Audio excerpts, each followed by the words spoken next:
Boa tarde a todos, a todas e a todes. Eu sou Ellen Oliveira, psicóloga, e hoje nós vamos conversar sobre autoconhecimento. Todo ser humano, a partir das experiências e influências, adquire crenças e padrões de comportamento que moldam a forma como ele vê e reage ao mundo.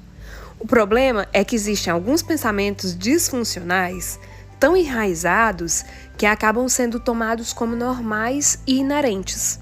E aí a pessoa não percebe a raiz do problema e nem as consequências dele, de forma que vive uma vida toda sem entender o que há de errado. E o papel do autoconhecimento na terapia é justamente o de analisar e trazer à tona essas crenças e os modos de agir disfuncionais, de forma que o paciente perceba e desenvolva um repertório para lidar com o problema, melhorando assim a qualidade de vida dele. A terapia cognitivo-comportamental é uma abordagem da psicologia que entende que os pensamentos e os modos de agir estão interligados. Por isso, ela tem como objetivo trabalhar com o paciente de forma prática, modificando esses pensamentos e comportamentos disfuncionais. E para que haja essa mudança de pensamentos e atitudes, o psicólogo irá usar técnicas que ajudem o paciente a perceber o que é tóxico para ele, quais são as razões disso acontecer e como mudar a partir de ações no dia a dia. Ou seja, o autoconhecimento é uma habilidade primordial para que o paciente consiga visualizar o que há de errado e criar algumas estratégias para mudar isso. A crença limitante é um pensamento disfuncional enraizado no paciente que o faz ter atitudes tóxicas para consigo e para com os outros. Por exemplo, uma pessoa pode ter uma crença limitante de solidão. E aí ela apresenta um medo exagerado de ficar sozinha e, por conta disso, ela aceita relacionamentos abusivos. Afinal, o conforto de ter alguém é melhor do que correr o risco de nunca mais ter um parceiro.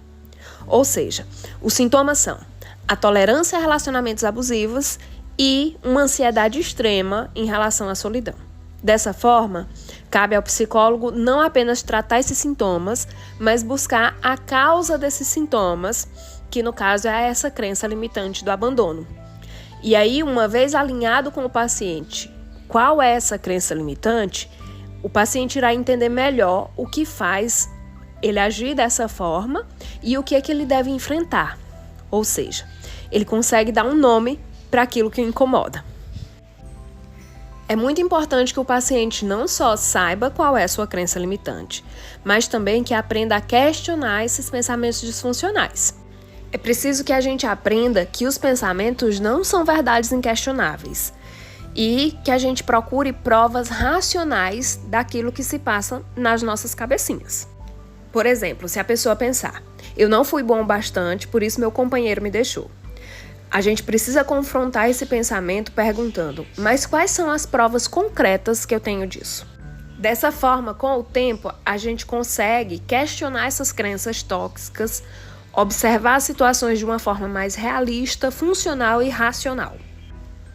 Registrar esses pensamentos também pode nos ajudar a entender como é que a gente reage às situações ao nosso redor e qual seria a melhor maneira de lidar com essas situações. Monitorar o humor ao longo do dia, manhã, tarde, noite, pode me ajudar a formar um gráfico que vai me mostrar se há grandes oscilações de humor. Dessa forma, você consegue visualizar melhor como você está se sentindo durante o dia. E uma outra ferramenta que vai te ajudar muito nessa busca do autoconhecimento é a escrita terapêutica. Ao escrever, é como se a pessoa tirasse o nó de pensamentos da mente e desembolasse elas no papel, aliviando a ansiedade e entendendo melhor o que está sentindo. Então, que tal começarmos a fazer isso agora? Tenham uma boa semana!